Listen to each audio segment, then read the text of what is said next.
Going back to the component algorithm we talked about in the last section, and having a look at reward management, consequence feedback modulates the probability of the same behavior being selected in similar circumstances in the future.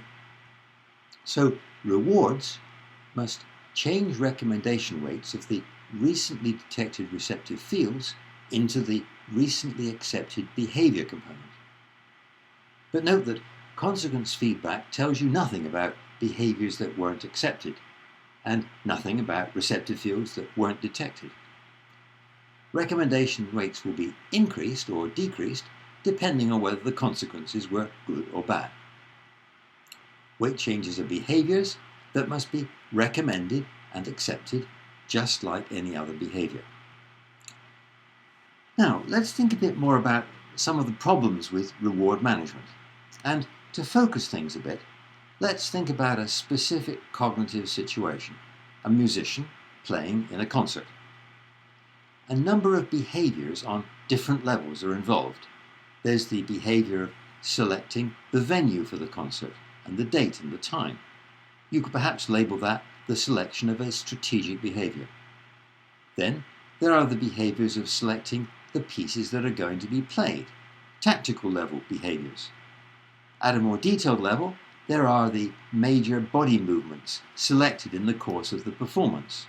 And beyond that, all the detailed body movements involved in playing an instrument, very detailed finger movements and so forth. In system terms, these are all releases of receptive field detections on different levels of complexity, in other words, from different arrays. To manage recommendation weights, all these different behaviors must be rewarded appropriately. And that means receptive fields must be detected at appropriate times to recommending rewarding all these behaviors on all these different levels. Now, think about applause at the end of the concert.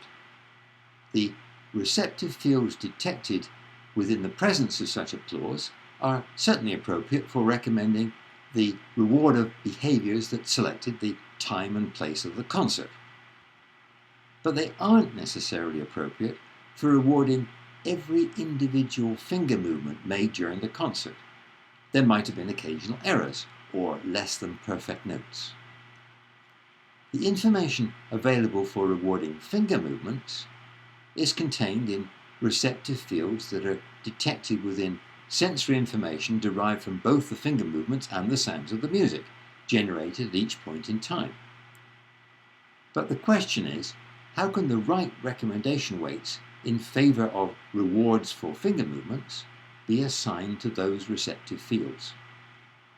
Well, in the past, receptive fields have been detected within the finger movements and the sound of the music, and perhaps a teacher has been there to provide reward feedback when some of those fields were present, and they've therefore acquired some recommendation strengths in favor of rewards. So, at each point in time during the concert, if some of those receptive fields are present in the current sensory inputs, the recent finger movements can be rewarded. But there's another important piece of information. If applause was heard at the end of the concert, it does provide some information on the quality of the performance. So, although it can't be used to reward individual finger movements, it could be used to reward the behavior of rewarding the individual finger movements. In other words, although the applause can't usefully reward every finger movement, it can reward the reward behaviors that rewarded those finger movements. In other words, the reward signals set up originally with the aid of a teacher can be evolved by experience. If there's strong applause by an audience, this can reward the reward signals used to guide the detailed movements to produce the music. In a general sense, strategic rewards can reward strategic behaviors and also reward the behaviors that reward more tactical behaviors. Tactical rewards can reward tactical behaviors and also reward the behaviors that reward more detailed behaviors, and so on.